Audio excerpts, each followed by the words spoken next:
esta quarta-feira. Senhor presidente, senhores deputados, senhoras deputadas, público aqui presente, nossos valorosos servidores e servidoras, de volta a esta tribuna no dia de hoje, senhor presidente. Primeiro, eu gostaria de dizer mais uma vez que nós estamos vivendo aqui uma situação inusitada, na verdade, um verdadeiro estado de exceção e também, sobretudo, além do estado de exceção, nós estamos vivendo aqui uma desconstituinte, porque a PEC que foi apresentada pelo governo Dória, a PEC número 18, ela mexe profundamente na Constituição Estadual, na Carta Magna Estadual, que foi aprovada, inclusive, aqui neste plenário. E existem deputados que participaram da aprovação da Constituição Estadual. Ela está sendo desmontada pela PEC 18, sem que haja, pelo menos até onde eu saiba, não foi chamada uma Assembleia Estadual Constituinte. Esse debate não está posto, pelo menos por enquanto. Mas a PEC que foi apresentada, ela altera a Constituição estadual de tal forma que ela cai numa ilegalidade. Não é à toa que essa questão está judicializada no Tribunal de Justiça e agora também no Supremo Tribunal Federal, que não concedeu, não derrubou a liminar. Não derrubou a liminar. De tão grave é o ataque à Carta Magna Estadual. Esse é o primeiro ponto que eu gostaria de colocar aqui. O segundo ponto é em relação ao PLC. Esse PLC que está sendo debatido agora, o PLC número 80, esse PLC já teve 5 relatores especiais, né? Isso é uma afronta também, não só à Carta Magna Estadual, mas à Constituição Federal, porque a figura do relator especial é uma figura anacrônica que só existe praticamente nesse regimento da Assembleia Legislativa de São Paulo, e esse dispositivo, ele não foi recepcionado pela Constituição Federal. Então é inadmissível que a Assembleia Legislativa esteja debatendo um projeto de lei que teve 5, não um, mas 5 relatores. É um absurdo total, uma excrescência, isso é anacrônico, é inadmissível. Então, eu queria levantar esses 2 pontos, né? Senhor presidente, uma uma questão de ordem, agressão senhor presidente. à Constituição Uma questão Estadual. de ordem. Questão de ordem sobreposto. Preserva o tempo do orador na tribuna. Presidente. 12 minutos e 8 segundos, quando eu suspendi o tempo dele. Questão de ordem, Vossa Excelência, deputado Gilmar. Senhor presidente, eu sei que Vossa Excelência permitiu, quando há um orador na tribuna, para que a equipe possa filmar, gravar, mas somente o deputado na tribuna. Seria isso? Porque eu estou vendo aqui o rapaz aqui que está filmando, o deputado Janazzi, não gravando somente ele, mas toda a Assembleia, todos os deputados e tudo que está acontecendo aqui. Eu queria saber se isso pode ser permitido. O assessor do deputado tem a permissão da presidência e da mesa para gravar apenas o orador da tribuna. Peço, por favor, está filmando para cá, deputado. Olha lá. Tá, eu gostaria de pedir que Vossa Excelência, por favor... Senhor presidente, não, pela ordem. Pela ordem. Aqui na mesa. Vossa Excelência agora está tentando implantar a censura. Que deputado Gilmar Santos não combina com Vossa Excelência fazer esse tipo de coisa. A imprensa toda está filmando aqui, a TV Alesp, qual o problema? A imprensa, não assessor da Vossa Excelência para filmar os deputados. Eu tenho minha autorização para filmar. Não, qual o problema? Vossa Excelência não dá autorização. Vossa Excelência, não a mim. Quem dá autorização para filmar a mim. Quem dá autorização é o presidente. A nossa Se a equipe de Vossa Excelência continuar fazendo isso, na próxima vez não entrará. Não pode Devolva a palavra a Vossa Excelência. Aqui, né? Todos estão sendo filmados aqui pela TV Assembleia, a imprensa está aqui filmando, né? Os servidores estão filmando, aqui todos nós somos servidores públicos, um absurdo total. Gilmar Santos, hein? Está mais realista do que o rei. Eu vou contar tudo para o Edir Macedo, vou reclamar lá com o Edir Macedo. O Edir Macedo não vai gostar desse tipo de comportamento, hein, deputado Gilmar Santos? Eu não admito esse tipo de coisa de Vossa Excelência. Isso é preconceito. Vossa Excelência não tem o direito de fazer isso. Lave a boca e falar do Edir Macedo. Eu não admito Vossa Excelência fazer esse tipo de coisa. Fale de mim, mas não fale das pessoas, não. Fale de mim se quiser falar. Vossa Excelência não tem o direito de agir dessa forma. Fale de mim. Vossa Excelência... Não admito esse tipo de coisa de Vossa Excelência. Se quiser falar, fala de mim, a meu respeito. Mas Vossa Excelência tem um líder. Fala de mim. O seu líder é o Edir Macedo. Todos sabem aqui quem é o líder da Universal de Deus. Mim. Edir Macedo não está aqui para se defender. Fala de mim. O senhor não importa. Fala de mim. Eu quero também, hein, presidente? Pode ficar interrompendo assim, eu vou ficar também, hein? Deputado Gilmacir Santos tenta me censurar. Né? Tenta implantar censura aqui na Assembleia Legislativa, censura de imagem. Deputado, olha, a TV Alesp está filmando. Aqui tem imprensa filmando, então tudo bem, o nosso assessor de imprensa, o nosso competente assessor de imprensa, não vai filmar mais, já que isso incomoda Vossa Excelência. Mas eu vou contar tudo para o Edir Macedo, viu? O que Vossa Excelência está fazendo. Eu vou falar para ele o que Vossa Excelência está fazendo aqui. Senhor presidente, mas vamos voltar aqui ao debate, que eu não quero desviar o assunto.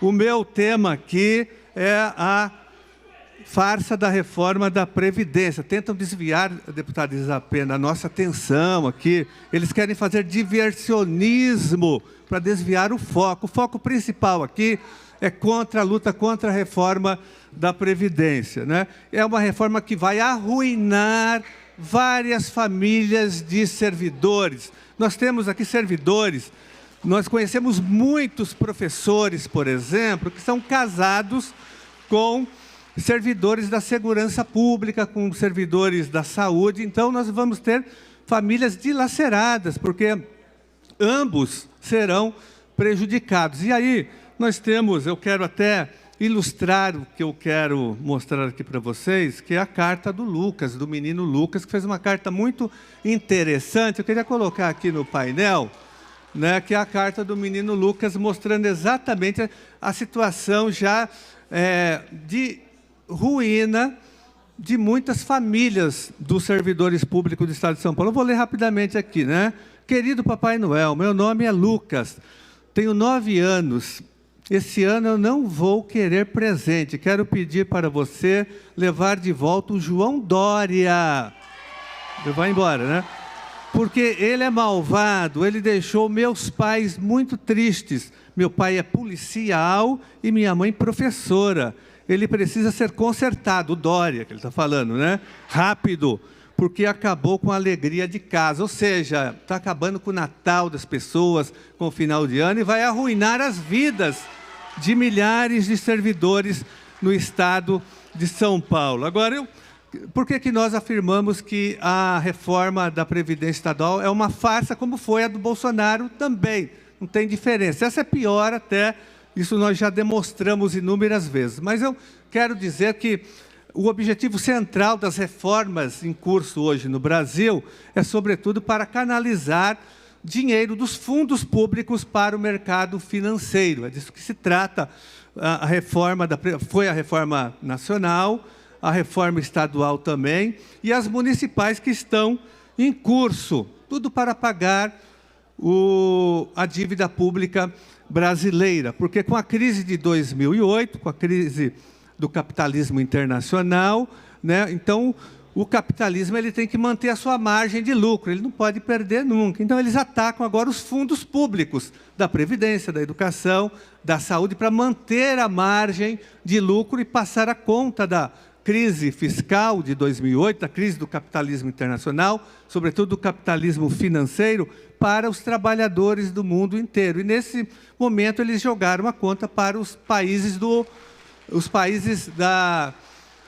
mundo capitalista periférico, que eles chamam de capitalismo periférico. Então, eles querem sugar o dinheiro dos fundos previdenciários e da educação e da saúde também. Como se já não bastasse a DRU, que já canaliza, já rouba 30%, né, do orçamento da saúde e da Previdência, como se não bastasse já a emenda 95 do Temer, que congelou os investimentos por 20 anos em todas as áreas sociais, menos para o pagamento de juros da dívida pública. Nós temos agora essas reformas em curso no Brasil. E a proposta do Bolsonaro, a grande proposta, o grande sonho do Paulo Guedes, ele está tentando a todo custo, é acabar com uma vinculação obrigatória em educação e saúde, aqueles 18% da União e os 25% dos estados e municípios. Ele quer acabar com isso, deixando, né, à mercê de cada administração, investimento em educação e saúde também. Mas eu quero aqui mostrar números rapidamente, porque o meu tempo está terminando. Então, eles ficam horrorizados aqui, deputados da base do governo, o PSDB, com os números apresentados da suposta dívida da Previdência, que é, segundo o Henrique Meirelles, de 32 bilhões de reais. Nós temos que economizar em 10 anos 32 bilhões de reais. Por ano, nós temos que economizar 3 bilhões, aproximadamente 3 bilhões de reais. Mas eles não ficam escandalizados com a dívida pública, com a dívida ativa do Estado de São Paulo, que é de 340 bilhões de reais. Não há nenhuma preocupação, ninguém fala sobre isso, nem o partido, nem o deputado, né? E nós temos aqui a lista dos principais devedores, que é pública, qualquer pessoa pode acessar o site da Secretaria da Fazenda e ver lá os devedores da dívida pública, da dívida ativa. A dívida ativa são várias dívidas, então essa é a dívida ativa. Então tem vários devedores, né? Por exemplo, a Sadia, que deve 1 bilhão e 600 milhões de reais, está aqui, Sadia, ela tem essa dívida, né? Por que eu estou mostrando a Sadia aqui? Porque a Sadia tem isenção fiscal, ela tem benefício fiscal, além de ser caloteira, devedora do fisco estadual, do dinheiro que faz falta para a educação, para a saúde, para a segurança pública, para a assistência social, ela tem isenção fiscal do PSDB há muitos anos aqui no estado de São Paulo. Um verdadeiro absurdo, é devedora, caloteira, mesmo assim o PSDB mantém uma parte de isenção fiscal no pagamento do ICMS, que é o principal imposto do nosso Estado. Então, todo o ramo frigorífico tem isenção fiscal. Essas empresas todas, tenho várias aqui. Essa Margrife aqui deve 600 milhões, é do ramo frigorífico também. Então, são várias.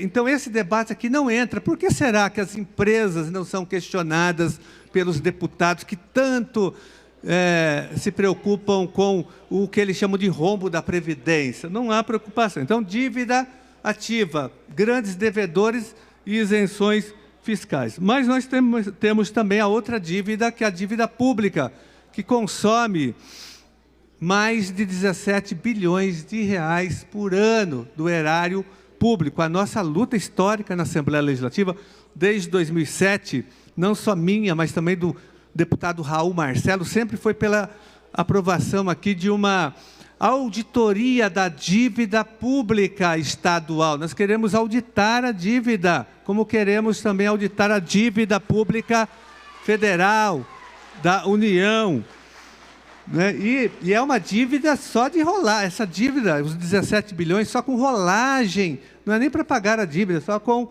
juros, encargos e amortizações da dívida. Então, vamos debater. Quero aqui a ajuda dos deputados e deputadas, das pessoas que se preocupam tanto, né, com o erário público.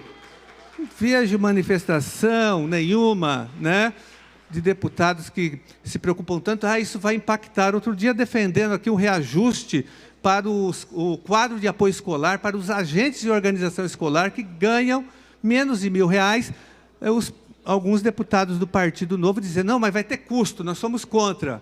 Mas aqui tem custo e ninguém fala nada, né? Então, vamos debater a dívida pública, né? E tem mais, nós queremos também debater a desoneração fiscal, a grande caixa preta. Aí ninguém mexe, nem o Tribunal de Contas, nem o Tribunal de Justiça, nem a Assembleia Legislativa, ninguém sabe exatamente o que acontece com essa dívida pública. A Assembleia aprovou, sem o nosso voto, com o nosso voto contrário, com a nossa obstrução, uma desoneração para as empresas aéreas, no desconto do querosene, reduzindo de 25% para 12%. Foi recentemente, o projeto foi aprovado aqui. Com isso, o Estado de São Paulo vai perder mais de 300 milhões de reais, que poderiam estar sendo investidos nas áreas aqui de educação, de saúde, de segurança pública. No entanto, São Paulo não vai receber nada de volta, não vai ter geração de novos empregos. Eu queria saber se a passagem aérea diminuiu no estado de São Paulo. Alguém tem notícia? Não.